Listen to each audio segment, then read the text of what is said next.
Hello YouTube, this is Silver Age Dave and I am in the comic room. Today's Thursday. I did the milk and cheese video yesterday.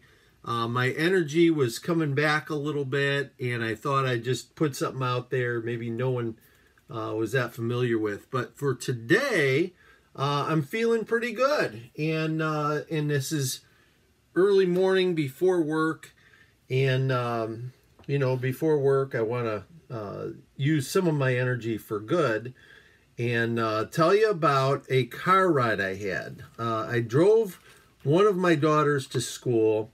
Some mornings I drive two daughters to school, different schools, and my younger daughter was getting the longer ride and for a while was complaining about car sickness. She was car sick, and you know, we bought her these bands that go on your wrist. We gave her, I don't know what my wife gave her. Could have been a sugar cube. We're not much into medicine in our household. But she gave her something so she wouldn't be car sick. And one morning I had her for an extended period of time. And I had a conversation with her about how we control us. We control our thoughts and our ideas and our feelings. And to some extent, we control our health. I really believe that. And I explained to her that she really isn't getting car sick. She just thinks she's getting car sick. So stop telling yourself you get car sick and you won't get car sick anymore. And lo and behold, a month later, guess who does not get car sick anymore is my youngest daughter. So today we had a conversation about, you know, being great at something because we set our mind to it, not letting people control us, you know. And I said, you know what, sweetie, you control you. Don't let anyone tell you what you can do or what you can't do. And God love her, what she said she wanted to be great at was math, which she has done okay with math. She's struggled at times. But I said, you know how you get great at math is just like you don't get car sick. Just tell yourself you're going to be great at it. And, you know, we all know it's not as simple as that. So I explained to her that when you get home after school, you can easily, you know, turn on a TV or, you know, watch, you know, whatever kind of video. I would never restrict Silver Age Dave videos, by the way. But there's other stuff that we wouldn't want to waste our time watching, LOL. And I said, but instead of doing that, do a math problem. You know, if you want to be great at math, be great at math. When your teacher says, oh, you got to do 3 math problems, do 6. Do the extra. And so often in life, and this is not getting political in any way, so often in life, it comes down to who's in charge of me. You know, regardless of what your political leanings are, regardless of what you were born with or what your situation is, so oftentimes it comes down to attitude. And what are you going to do with it? You know, life throws everything to everybody. I've had times in my life I could easily shrivel up and crawl into a hole and die, or I can come back and fight a little harder. And that doesn't mean yelling or screaming. That just means I'm going to work on the things that I'm not so good at. So the conversation we had today struck a chord literally with me, and I'm going to change some things in my life to be better, things that I want to be better at. But I thought it's too important to just let this one pass just between my daughter and I. So I thought I'd shout it out here.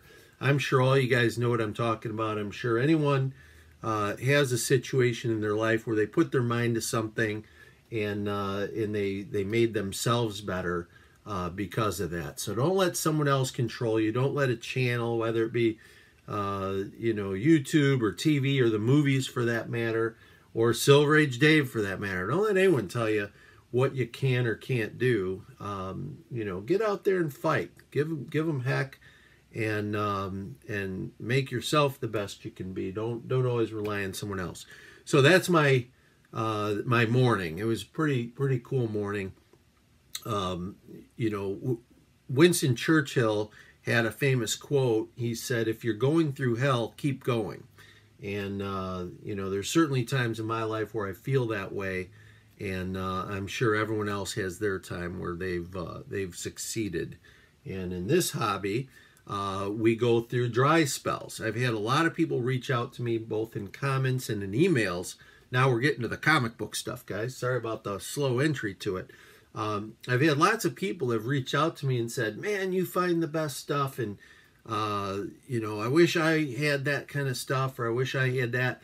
You know what? It's not magic. It's a formula that you keep going. I get plenty of calls that turn out to be really nothing that you know, I could look at it and be like, this is a waste of time. I'm not doing these anymore. But every time someone calls, I jump on that call. Every single opportunity is an AF-15 for cheap. And sometimes they turn out to be duds. But if I say that, if I believe that it's a dud, then it is a dud. The reality, though, is I'm meeting with someone cool. I'm meeting with a person I've never met before. I'm meeting with someone who's got a life, who's got family, who's got thoughts and ideas of their own. So every single time, you know, someone can show up and bring me what most people would term garbage, and I'm going to learn something as a collector. I'm going to find something that's a diamond in the rough. Recently, I had a guy reach out to me. He found a bunch of books that were his when he was young, and he's not young anymore, younger than me, but, you know, heck, who we kidding? That's not young. And of the stack of comics he had, there really wasn't anything I was interested in, but we ended up spending about 40 minutes together, and he only had like maybe 25 comics. I mean, literally, anyone in this community could probably blast through that in about 60 seconds and realize there just wasn't a whole lot of substance there. And I told him, look, I could give you a couple dollars. Literally, I could give you a couple dollars, like $2 or $3. $4 would be too much. And I said, but you have a kid in your family. You have a neighbor kid or a neighborhood someone you could give these comics to. Rather than them sitting in my boxes, sitting in the dark, for that couple of bucks, find that kid. Make sure it's cool with the parents, but give them those books. I said, now, of what you have, the one thing you have that I find interesting is this. This is a Who's Who, April of 1985. And it's in nice condition, but frankly, who cares? It's a cool issue, the Definitive Directory of the DC Universe, Volume 2. And it features a lot of characters that are neat. Some characters became something, some characters didn't become something. One of the cooler things it has here is Bizarro, and it talks about Bizarro and Bizarro World in here. And we've got some cool stuff in the back that I think is awesome. Look what we've got in here. These are some of the topics that they go over. It's got the thing that caught my eye in here. I'm going to try to flip to it. The book's wanting to go to a different place. It's got a long Batman section. It just so happened alphabetically this was in here. So we've got the Batcave, which was, this could be taken right out of one of my favorite DC Treasuries, where they had a review of the Batcave. I'm going to have to open that Treasury up and see if this is the art taken right out of that. I think it might be. In fact, I'm pretty confident this is right out of my favorite DC Batman Treasury, and I don't see it on my wall right now, so it's around here somewhere, or I'd show it. We've got Batlash, we've got Batman. There was, of course, Batgirl.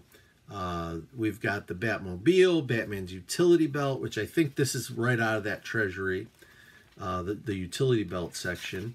Now that I'm reflecting, we've got the Batplane, which portions of this could be right out of there. We've got Batmite right here, and Batwoman, and then a lot of other cool stuff that's certainly worthy of owning. So out of that whole, 20 comics, which I didn't want, it was such a win. I got to know this guy. He's got books he's going to pass on to a kid, which is far better than me just sitting on them. And then he ended up saying, hey, I loved meeting you. I'm planning on staying in touch with you if that's okay. And that is perfectly okay. And he ended up giving me this. I said, you sure? I can give you the money for it. I said, really, the $2 to $4 is, frankly, I'd be buying this, and the rest of it, is kind of free. And he said, nope, I want you to have this. And so what a cool thing that was. Guys, you control you. I believe in you. You should believe in you too. This is Silver Age Dave. I'm telling you, today is Thursday. It's the best day ever. Smile a lot today, because that changes lives. And know that I am thinking of you. Silver Age Dave is out.